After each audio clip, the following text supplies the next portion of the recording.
संगीत विश्वात अशी काही नावं असतात जी केवळ उत्कृष्ट गायक किंवा गायिका म्हणून प्रसिद्ध नसतात, तर त्यांना त्यांच्या कलेतलं एक पर्वच मानलं जातं.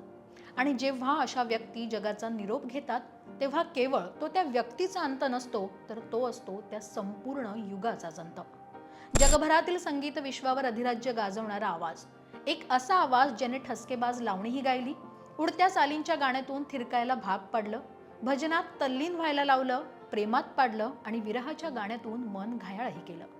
या गळ्याला गाता येत नाही असा कोणताच संगीत प्रकार नाही.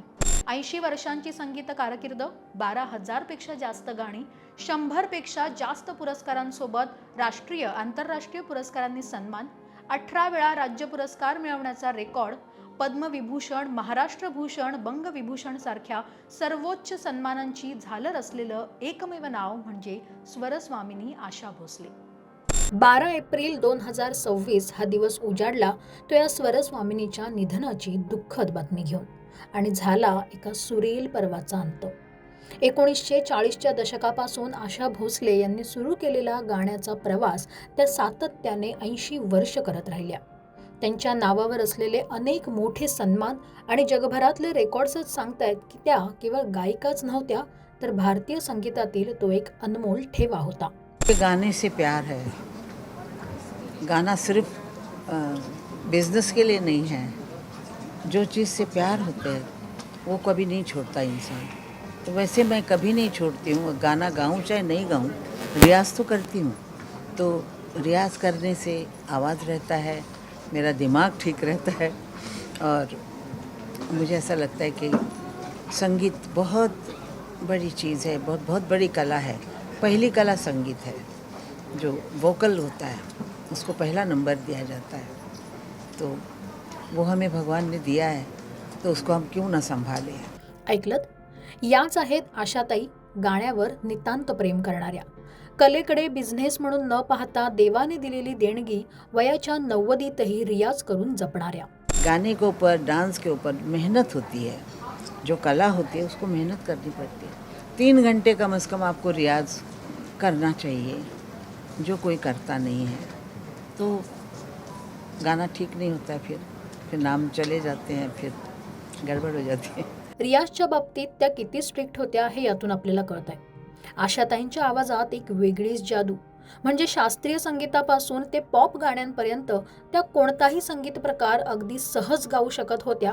ते या एका कारणामुळे, ज्याचं सिक्रेट त्यांनी सगळ्यांसमोर शेअर केलं होतं. क्लासिकल का पहला रियाज होता है.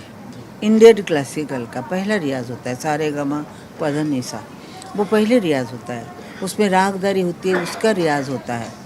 फिर जब हमको फॉरेनर के कुछ स्टाइल के गाने होते हैं तो उसमें आवाज़ अलग करनी पड़ती है, अलग करनी पड़ती है. तो जैसे गाते लो ला ला ला ला ला ला, ऐसे हमारी स्टाइल नहीं है. तो ये उनकी स्टाइल को हमको लेना पड़ता है. और मैं ऐसे ही करती थी कि इसका ये गाना अच्छा है, इसका ये गाना, ये आवाज़ ऐसी लगानी चाहिए, तभी वो गाने अच्छे बनते थे. और मैं इस तरह क्लासिकल में अपना बिल्कुल लगाती हूँ ढंग, और जो मॉडर्न गाने होते हैं उसमें अलग अलग करते. रियाज तर झाला, मात्र जेव्हा गाण्याचं रेकॉर्डिंग करण्याची वेळ यायची, तेव्हा त्यांच्या समोर मोठे गायक असो किंवा मग स्वतः संगीत दिग्दर्शक, त्या स्वतः त्यावर चर्चा करून त्यात नाविन्य आणण्याचा प्रयत्न करायचे. गाना सुनते हम लगता है कि गाने में कुछ करना चाहिए. म्यूज़िक डायरेक्टर ने नहीं कहा होता है, लेकिन हम लोग रिकॉर्डिंग में वो बात कह जाते हैं. तो अपने आप वो जिसको मतलब सोच होती है, एक होता है गाने की सोच होती है कि मैं क्या गाऊंगा.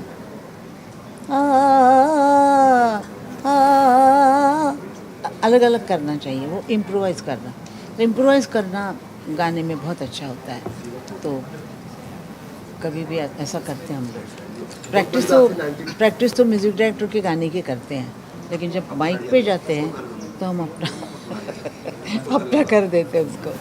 उस वक्त कुछ ना कुछ, और सामने कोई आर्टिस्ट हो बड़ा गाने वाला तो और भी मज़ा आता है. फिर वो भी कुछ कहते थे, हम भी कुछ कह रहे हैं, तो गाना अलग ही हो जाता था. 80 दशकं या आवाजाने रसिकांना भुरळ पाडली. या 80 दशकांच्या संगीत कारकिर्दीत त्यांनी अनेक मोठमोठ्या नावाजलेल्या गायक तसेच संगीत दिग्दर्शकांसोबत काम केलं.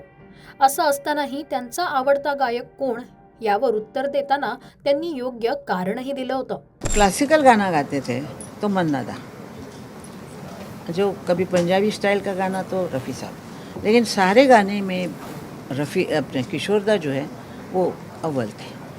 तो मुझे उनके साथ बहुत अच्छा लगता था, क्योंकि एक तो हंसाते रहते थे, मजाक करते रहते थे, फिर गाते भी अच्छा थे और दूसरे को नर्वस भी नहीं करते थे. हम लोग नर्वस नहीं होता उनके साथ. तो ये बड़ी बात होती है कि एक आर्टिस्ट दूसरे आर्टिस्ट को नर्वस कर दे तो गाना ख़राब हो जाता है. तो वो कभी नहीं ऐसा करते थे. तो वो बहुत अच्छे मतलब इंसान थे. वयाच्या 90ीतही चिरतरुण आवाजाने रसिकांना मंत्रमुग्ध करणाऱ्या, स्टेजवर लाईव्ह 3 तास उभं राहून प्रेक्षकांना खिळवून ठेवणाऱ्या, केवळ गाणं गायचं म्हणून न गाता मध्येच वादकांकडे जाऊन त्यांच्यात रमणाऱ्या, नृत्य करण्याची आवड असल्याने गाताना त्यांच्या शैलीत थिरकणाऱ्या आशाताई खऱ्या अर्थाने गाणं परफॉर्म करायच्या. त्यांचा उत्साह, त्यांचं हास्य आणि त्यांची शैली पाहून एवढंच म्हणावंसं वाटेल, वो फिर नहीं आते. या स्वरस्वामिनीला लोकमत फिल्मीकडून भावपूर्ण श्रद्धांजली.